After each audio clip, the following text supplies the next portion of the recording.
화면이 개판이라도 어쩔 수 없지. 여기 같이 봅시다. 지난 시간에 뭐 했어요? 지난 시간에 선택적 투과성에 대해서 하나만 배웠나? 요거 그러면 한번 보자. 우리 교과서 윗부분에 보면 세포막은 뭘로 구성되어 있대? 세포막은 인지질이랑 단백질로 구성되어 있다라고 했습니다. 그 중에 인지질에 대해서 우리가 좀 자세히 봤는데 인지질은 어떤 녀석이었어요? 인중으로 돼 있어요. 인과 지질로 되어 있고 인 부분의 성질이 어땠어요? 친수성이고 지질 부분은 소수성의 특성을 가지고 있었습니다. 그러다 보니까 우리 세포막은 인지질이 몇 중층으로 돼 있대? 이렇게 이중층의 형태로 돼 있어. 그리고 선생님이 실제 비율을 한번 그려줬었죠. 인지질은 이렇게 뭔가 1대1 비율이 아니라 인지질, 인지질 이런 식으로 생겨서 우리 세포막은 실제로는 대부분의 성질이 뭐라 그랬어요? 지질의 성질을 좀 많이 가진다라고 해서 이렇게 만들어져 있기 때문에 선택적 투과성을 갖는데 어떤 물질은 잘 투과시키고 어떤 물질은 잘 투과시키지 않는데 그 첫 번째 성질 한 개만 우리가 공부하면서 맞췄던 것 같습니다. 인지질 이중층으로 되어 있기 때문에 뭐는 잘 통과한다 그랬어. 친수성 물질이랑 소수성 물질 중에 뭐가 더 잘 통과한다 그랬어. 얘가 더 잘 통과한다 그랬습니다. 왜냐하면 지질 부분이 두껍기 때문에 기름막을 물이 통과하지 못하는 것처럼 소수성 친구가 더 잘 통과한다라는 걸 우리가 알 수 있었고, 이제 그 다음부터는 조금 진도를 빠르게 나가야 될 것 같아요. 왜냐하면 시험이 10며칠 남았다면서. 근데 여러분 반이 진도가 느린 편이니까 그래도 한두 시간은 공부할 시간을 주려고 하면 진도를 조금 빨리 나가야 될 것 같습니다. 오늘은 마음의 준비를 하고 잘 들어보세요. 네. 그 다음에 선택적 투과성이 친수성이나 소수성 중에 소수성이 더 잘 투과한다면 크기가 큰 분자나 작은 분자가 있어. 이 둘 중에는 뭐가 더 잘 투과할까? 작은 분자가 훨씬 더 잘 투과할 겁니다. 큰 거보다는 작은 게 더 잘 들어가죠. 이만한 것보다 요만한 게 더 들어가기 편할 겁니다. 그죠? 이건 비집고 들어가야 돼서. 그지? 세 번째, 전하를 띈 물질이 있고 전하를 띄지 않은 물질이 있어요. 비전하라고 할게. 전하를 띄지 않은 걸 비전하라고 할 건데, 전하라고 하면 잘 모르더라고. 전하는 쉽게 생각하면 플러스나 마이너스 띄는 거. 플러스나 마이너스 성질을 띄면 어떻고요? 그 다음에 비전하라고 하면 여러분이 이해하기 편한 단어는 중성 정도가 있으려나? 중성인 상태. 그래서 전하를 띄거나 중성인 상태 중에는 어떤 게 더 잘 통과하냐면 비전하 상태가 훨씬 더 잘 통과해. 요거에 대한 얘기를 잠깐 해줄게. 그리고 다른 반도 해줬으니까 여기 있죠, 선택적 투과성 파트. 네. 여기서 지필고사 20점 나온다. 많이 나오죠. 열심히 하셔야 할 부분입니다. 공부 많이 하세요. 여기.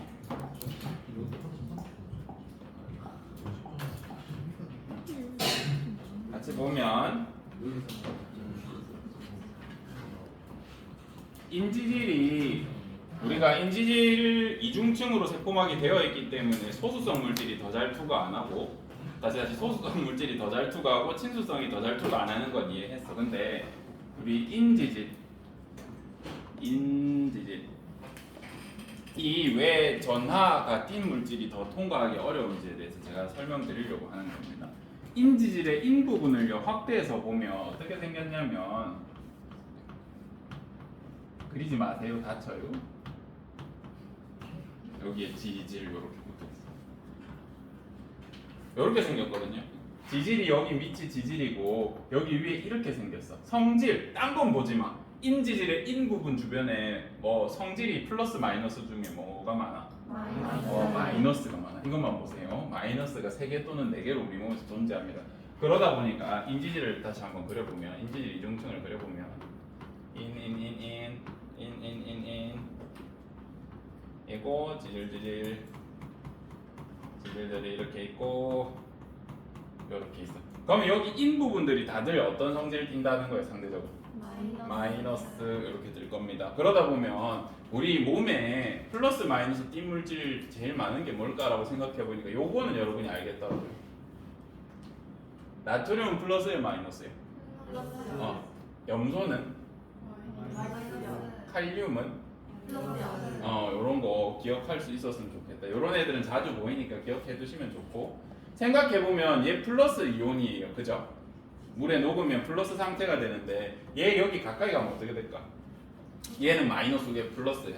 붙으려고 할까, 밀어내려고 할까? 붙으려고 해서 여기 붙어. 여기 통과할까 못할까? 못하고 여기 찰싹 붙어요. 반대로 마이너스, 염소이온이 간다고 생각해보자. 얘 마이너스인데 마이너스로 가면 어떻게 돼? 밀어내요. 튕겨 나가겠죠. 그래서 전하를 띄면 잘 통과하게 못 통과하게? 통과하기 힘들어. 그래서 전기가 아예 없으면 여기 접근하기가 좋은데 전기가 있으면 여기 붙어버리거나 튕겨내기 때문에 전하를 띄면 통과하기가 생각보다 어렵습니다. 요거 받아들일 수 있겠니? 네. 조금 어려운 내용이지만 요걸 알면 우리가 나중에 이해하기가 좋다. 우리 계속 인지질에 대해서만 얘기했는데 조금 이따가 단백질에 대해서 얘기하자. 그 다음에 요거 질문 많이 하더라. 선생님 얘가 뭐예요? 물어보던데. 얘 뭐게요? 얘는 지질의 일종이야. 우리가 뭐라고 부르냐면 보통 얘 콜레스테롤이라 그래. 미안, 이상하게 적어버렸네. 콜레스테롤 들어봤어요? 네. 우리 몸에 분명히 필요한 물질입니다. 근데 요거에 대한 자세한 내용은 생투에서 할게요. 우리 세포막에는 콜레스테롤이라고 하는 지질도 박혀 있다, 일부. 얘가 나중에 뭐 유동성에 영향을 줍니다. 그거는 더 커서 하자.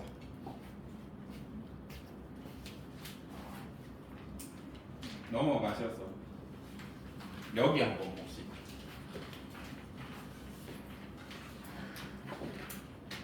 예전에 선생님 확산에 대한 얘기를 해준 적이 있어.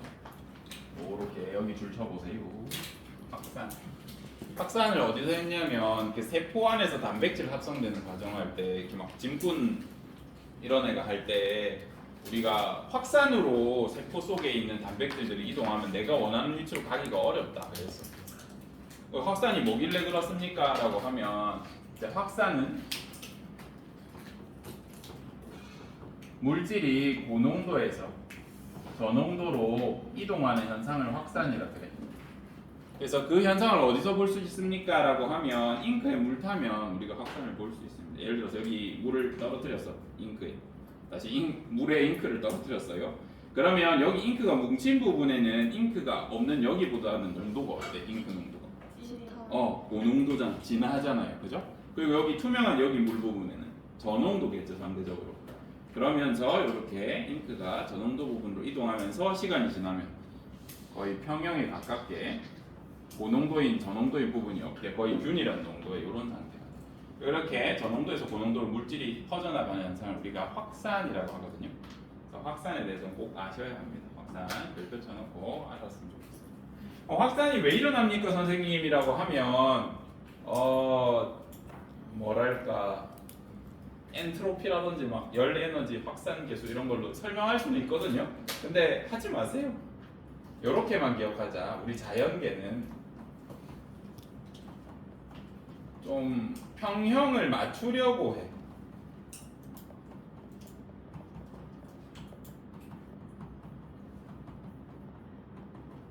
그게 왜 그렇습니까? 라고 하면 설명할 수 있는 방법이 일부 있긴 하지만 수학적 계산으로 되게 자연스러운 현상인데 여러분들이 자연과학 계열에 몸을 담고 한 10년 정도 공부하셔서 석사나 박사 딸 때쯤 이해될 것 같아요. 그러니까 10년 정도 공부 더 하셔야 되거든요. 그러니까 이해하지 마시고 그냥 일단은 받아들이십시오. 자연계는 뭔가 여기가 고농도, 여기가 저농도인 거 못 참아. 그래서 여기가 고농도고 여기가 저농도면 물질을 줘서 어떻게든 평형에 가깝게 만들려고 하는구나. 이렇게 이해해 주십시오. 여기가 고기압이야, 여기가 저기압이야. 어떻게 하게 자연계. 여기 기압이 높으니까 압력을 어디로 줘? 저농도 쪽으로 보내. 공기를 저농도 쪽으로 보내면서 우리가 바람을 느끼게 되죠. 바람이 이제 그런 평형을 맞추는 그런 작용이 있어요. 그래서 그런 것들 하나 알아두셨으면 좋겠습니다. 자연계는 평형을 원한다. 이 정도만 알아두시면 좋겠고, 그 다음 우리가 교과서를 공부하시다 보면 막히는 부분이 생겨요. 혼자 공부하시면. 그래서 저랑 같이 보셔야 될 부분이 이 부분인데. 세포에서도 산소, 이산화탄소, 이온, 포도당과 같이 이렇게 애들은 확산을 통해서 세포막을 출입한대. 그렇구나 라고 생각할 수 있어. 근데 이 왼쪽 거랑 오른쪽 거는 좀 따져봐야 돼요. 왼쪽 거 산소, 이산화탄소래. 산소랑 이산화탄소는 왜 인지질 이중층 또는 세포막을 잘 투과할까라고 하면 납득 가능해. 제 크기 엄청 작아요. 정기적 성질 플러스야 마이너스야? 없죠. 중성이에요. 친수성이야 소수성이야 라고 하면 물에 진짜 잘 안 녹아. 물에 안 녹으려고 합니다. 얘네 물에 녹으려면 압력을 줘가지고 억지로 만들어야 돼. 그래서 얘네는 모든 조건에 부합하기 때문에 그냥 인지질 이중층 통과합니다. 납득할 수 있어. 근데 얘네 봐봐.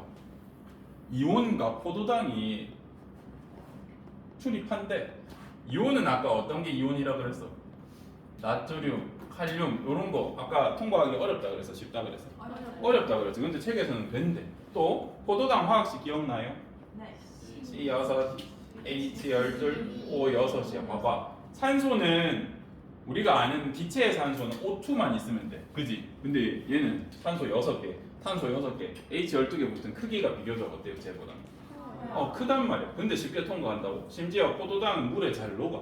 여러분 포도당 수액 링겔 같은 거 본 적 있죠? 수액 맞을 때 포도당 녹여서 맞잖아. 물에 잘 녹는단 말이야. 그럼 막 통과 안 돼. 근데 잘 된대. 뭐지? 이렇게 생각할 수 있단 말이야.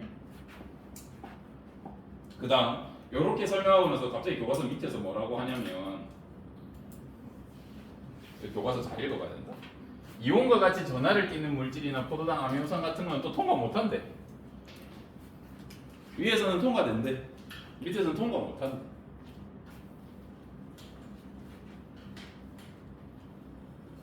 왜 그럴까? 라는 생각을 좀 하셔야 되고. 그런데 한번 생각해 볼 건 우리 몸에 소금기가 필요 있어요? 없어요? 우리 몸에 소금기는 반드시 필요합니다. 우리가 2학년 때 많이 배울 건데 소금의 대부분의 물질이 뭐예요? 나트륨. 그리고 염소이온, 염화나트륨이 소금의 대부분입니다. 얘 물에 녹으면 아까 우리가 했던 이온 형태로 돼. 이렇게.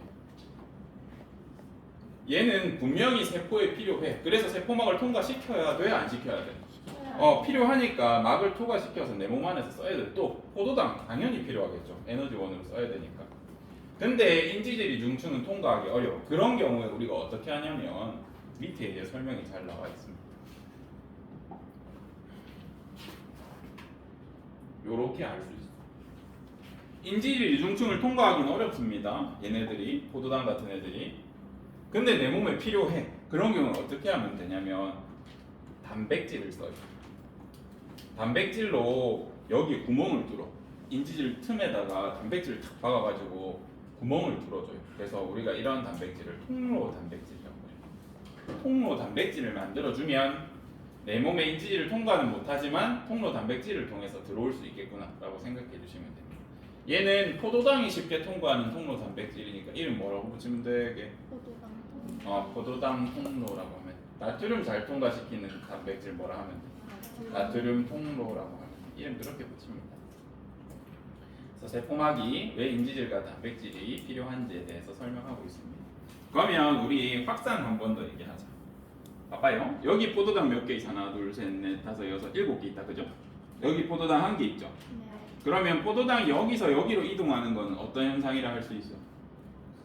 확산. 여기가 농도가 더 높잖아. 그럼 몇 개 정도 이동할까? 여기서 3개만 이동하면 여기 몇 개 돼? 4개가 되고 여기도 4개 되니까 자연이 좋아하는 평형에 가까워지네. 그죠? 그렇게 자연이 편안함을 느낍니다. 근데 어떤 경우에 요렇게 이동하는 경우가 있어. 여기 한 개밖에 없는데 7개 쪽으로 이동하는 경우가 우리 몸에서 있습니다. 요거는 확산이게 아니게? 아니에요. 요거는 확산이 아니야. 그래. 요런 거 판별할 수 있으면 좋습니다. 잘하네요. 잘하네. 여기 보면 산소는 아까 크기도 작고 전하도 안 띄면서 물에도 잘 안 녹기 때문에 어떻다 그랬어요? 쉽게 인지질 이중층을 통해서 확산 가능합니다. 요거 봐주시면 되고 그래서 위에 걸 다시 이해해보면 이제 받아들일 수 있다. 산소랑 이산화탄소는 세포막을 통해 출입해 인지질 이중층을 통해서도 충분히 출입 가능합니다. 그죠? 받아들일 수 있고 이온이랑 포도당은 인지질은 통과 못하지만 뭘 이용해서 통과 가능하다는 소리예요. 통로 단백질이 있어서 원래는 인지질을 통과 못하는데 얘는 통로 단백질이 있음으로 해서 통과할 수 있다라고 봐주시면 됩니다. 그 다음 이제 여기 3투 할까요? 오늘 할 것 중에 이게 제일 어렵다. 3투 여기 별표 치시고 이제 여기만 잘 봐라. 여기 머리 쓰셔야 돼요.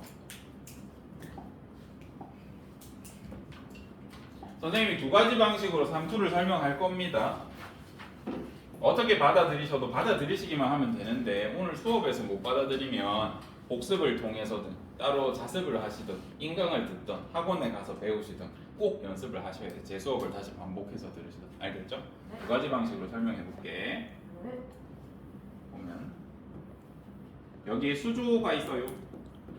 물을 이 정도 채우고요. 가운데 어떤 막으로 이렇게 가려요. 이 막은 어떤 막이냐면 반투과성 막이다. 글자 색깔이 왜 자기 마음대로 되지? 얘는 반투과성 막이라는 막이. 반투과성 막이 뭐냐면 정의를 적어줄게. 어떤 물질은 잘 투과시키고 어떤 물질은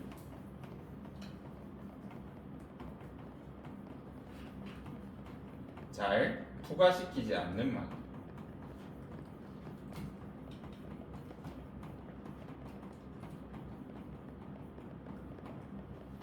어떤 물질은 잘 투과시키는데 어떤 물질은 잘 투과시키지 않아. 이 반투과성 막이라. 대표적인 반투과성 막이 뭐가 있냐면 뭐겠니? 우리 몸의 세포막이 대표적으로 반투과성 막입니다. 세포막은 어떤 거 잘 투과시켜? 소수성이면서 크기가 작고 전하 상태가 없는 애는 잘 투과시키죠.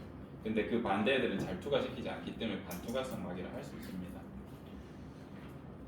이 반투과성은 어떤 애냐면 물은 쉽게 통과해.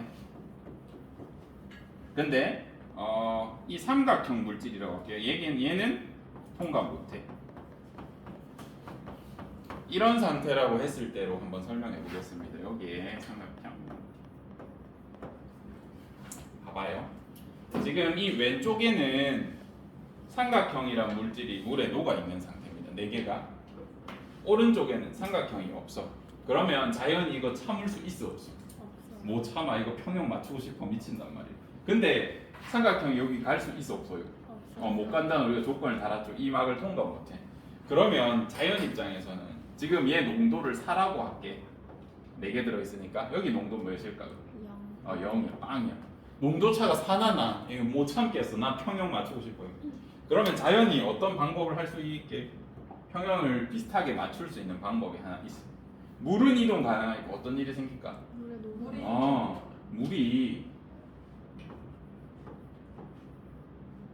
여기로 쏙 이동하면서 물이 이동하면 물론 이 삼각형이 이동 못했기 때문에 어쨌든 농도 차이는 존재할 수밖에 없지만 농도 차이가 4나 나던 게 여기는 똑같이 0인데 예를 들어서 여기 물이 많이 넘어갔다 치자 2로 원래 4의 차이가 났는데 물이 넘어가니까 농도 차이가 어떻게 됐어요?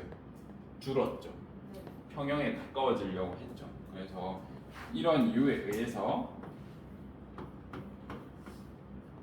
저농도 물질에서 고농도 수용액 상태의 물질로 물이 이동하는 현상이 생길 수 있어. 평형을 맞추고 싶어. 확산이랑 원리는 똑같다. 원리는 똑같은데 용질이 못 이동하니까 용매가 이동하는 일이 있어요. 물이라는 용매가. 요걸 우리가 뭐라 하냐면 삼투라 그래요.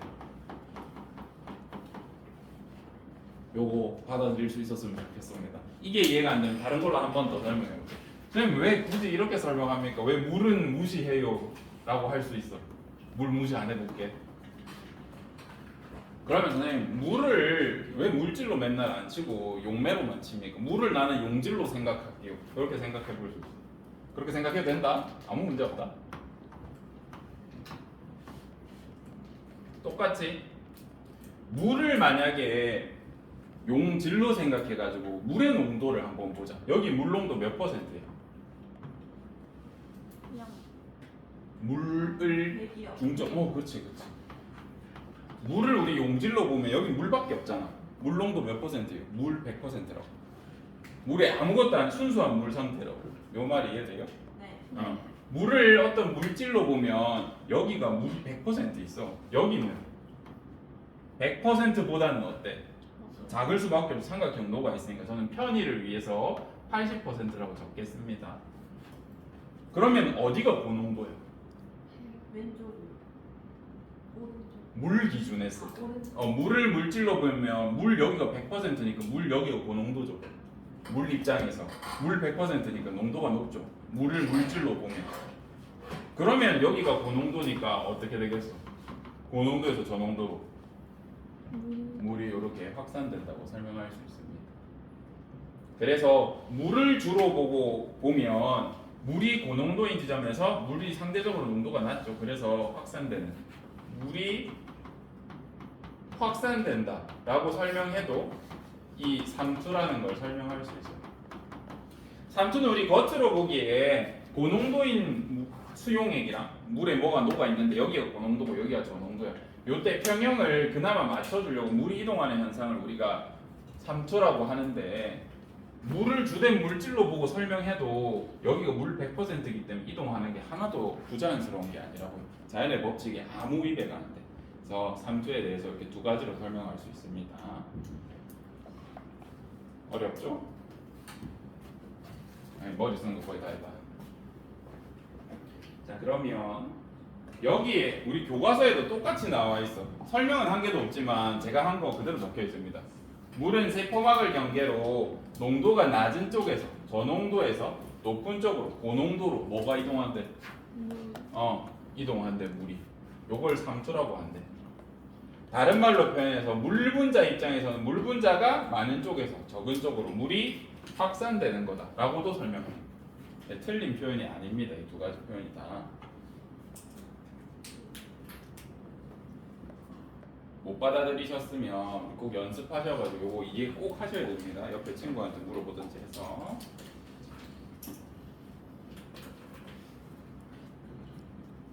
그러면 이제 우리가 배운 삼투를 응용해가지고 현상을 한번 설명해 볼 겁니다. 원래 선생님이 여기 예전에 수업할 때는 너희한테 사탕을 다 한 개씩 줬어요. 그래서 입에 사탕을 이렇게 물려놨거든요. 그래서 이거 수업할 때쯤 되면 여러분 볼이 이렇게 흐물흐물해져 있어. 까끌까끌해져. 삼투를 이걸로 설명할 수 있기 때문에 한번 보자. 여기 여러분 볼 따고 세포가 있어요. 그 다음에 선생님이 사탕을 물려놨다고 치자. 사탕은 당 덩어리야, 그죠? 네. 그러면 왼쪽이랑 오른쪽 중에 어디가 고농도일까? 왼쪽. 설탕이 잔뜩 있는 이쪽이 고농도가 될 수밖에 없겠죠. 여기 당 덩어리 잔뜩 있으니까, 그죠? 여기가 저농도가 될 겁니다. 그러면 자연은 이 꼴을 보아 안 보아? 보기 싫어. 그럼 어떻게 할까? 근데 당이 볼 안으로 들어갈 수는 없어. 이 사탕이 통째로 볼 안에 들어갈 수는 없잖아요. 그러면 세포막을 통과할 수 있는 물이 이동할 수는 있어. 그럼 물의 이동으로 이거를 어떻게든 평형을 맞추고 싶은데 어떻게 하면 될까?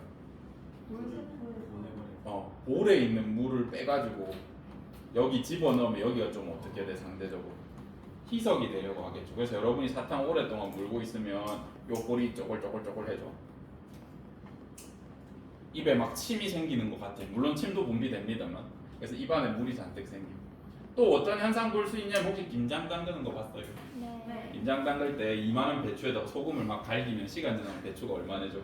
이렇게 쭈그러들어. 그다음 물이 잔뜩 생기거든요. 그거 왜 그렇게 써요? 배추가 이렇게 있는데 여기에 소금을 뿌렸어. 그럼 어디가 고농도가 돼? 바깥이 고농도가 되겠죠? 그러면 자연계 이거 못 찾는다고. 그래서 배추 안에 있던 물이 빠져나오면서 여기를 희석시키려고 물이 빠져나오면서 배추가 쪼그라들죠. 이런 것들이 이제 우리 주변에서 볼 수 있는 삼투입니다. 이제 요거를 이걸로 이제 설명해 볼 겁니다. 봐봐요. 우리 몸에 대부분 우리 혈액의 혈장들은 농도가 1% 정도 돼. 혈당도 1%, 뭐 나트륨, 칼륨 농도도 합쳐서 1% 정도입니다. 그러면 우리 세포 안에도 농도가 어느 정도 될까? 1%로 보통 이렇게 맞춰. 그리고 우리 적혈구는 이렇게 생겼어. 정상 상태에서 안이랑 밖이랑 농도 같을 때 요거 이렇게 돼 있는데 이렇게 뒤집어서 볼게. 옆모습 보여드리면 우리 적혈구는 이렇게 가운데가 오목하게 들어 이렇게 생겼어. 근데 얘를 진한 설탕용액에 담가. 진한 설탕용액이니까 저 10%로 만들게. 10%라고 생각하고 그러면 여전히 세포 안은 몇 퍼센트야? 1%라고 해보자. 자, 요런 상황이야. 그러면 어디가 고농도예요? 물 쪽이 고농도고 세포 안이 저농도야. 근데 세포 안에 있는 소포체, 골지체, 기타 등등 아미노산, 핵산들을 다 빼가지고 바깥에 버릴 수는 없어요. 세포막 통과 못해. 그러면 뭐가 이동할 것? 물이 이동해가지고 이 농도를 맞춰주려고 노력할까? 근데 바깥이 고농도야. 그럼 어떤 일이 일어날까요? 물이 저농도에서 고농도로 빠져나가. 물이 유출돼. 물이 유입되기도 합니다. 굉장히 조금. 근데 유출량보다 유입량이 많기 때문에 우리 눈에는 어떻게 보여요? 물이 빠져나가는 것처럼 보여. 그래서 진한 설탕 용액에다가 우리가 세포나 적혈 같은 거 탁 넣으면 요거 이렇게 돼 있지만 제가 이렇게 뒤집어서 보여드리면 어떻게 생겨 먹어지냐면 우리 요렇게 생겼던 적혈구가 이렇게 쪼그라들어. 물이 빠져나가면서 바깥의 농도가 더 높으면 물이 빠져나가면서 적혈구가 저런 모양으로 찌그러져요. 다시 한번 해보자. 그러면 이번에는 증류수에 담갔대. 얘들아, 증류수가 뭐예요? 물을 끓여가지고 100% 순수한 H2O만 단 순수한 물이에요. 여기 뭐가 아무것도 안 녹아 있겠죠? 네. 농도로 치면 몇 퍼센트? 이거 0%야. 근데 세포는 몇 퍼센트라고요? 1%야. 와, 이것도 농도 차나네. 자연계 못 참아요. 이거 어떻게 할까? 바깥에 있는 물을 안으로 집어넣으면 농도가 좀 희석이 되겠네 라는 생각을 하겠죠. 그래서 물이 잔뜩 유입될 겁니다. 물론 유출되는 양도 있지만 훨씬 적을 거예요. 유입되는 양이 훨씬 많습니다. 그러면 어떻게 돼?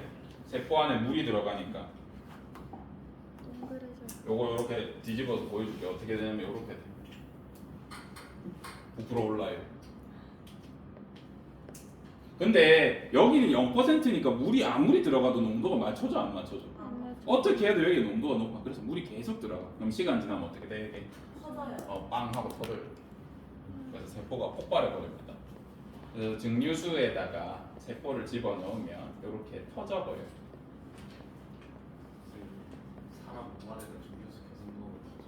사람 몸 안에다 증류수 계속 넣으면 죽어. 이렇게 세포 다 터져 죽어요. 자살하기 쉽습니다, 여러분. 여러분 혈관에다가 주사로 계속 물 조금씩 넣다 보면 죽을 수 있는 방법 많습니다. 죽으려고 하지 마시고요. 대신 이렇게 넣으려면 힘들어, 아프다, 죽을 생각하지 마시고요. 고통스럽습니다.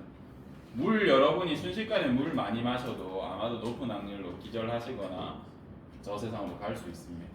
농도는 중요합니다. 근데 만약에 얘들아 이 실험을 식물 세포로 했다고 생각해 보자. 그러면 터질까 안 터질까? 안 터져. 왜 안 터져? 식물 세포로 하면 세포벽이 단단하게 잡아주고 있어서 우리 동물 세포들처럼 터지지는 않습니다. 이것도 하나 알아두시면 나중에 도움이 될 겁니다. 네. 오늘 어려운 내용 했습니다. 확산이랑 삼투했고요. 그 다음에 선택적 투과성 중에 전화 비전화, 크기 큰 거 작은 거 요거에 대해서 간단하게 했습니다. 오늘 내용이 많으니까 잘 정리하시고 여기에서 시험 문제 많이 나오니까 공부를 꼭 하시기 바랍니다. 오늘 여기까지 하고 마치겠습니다.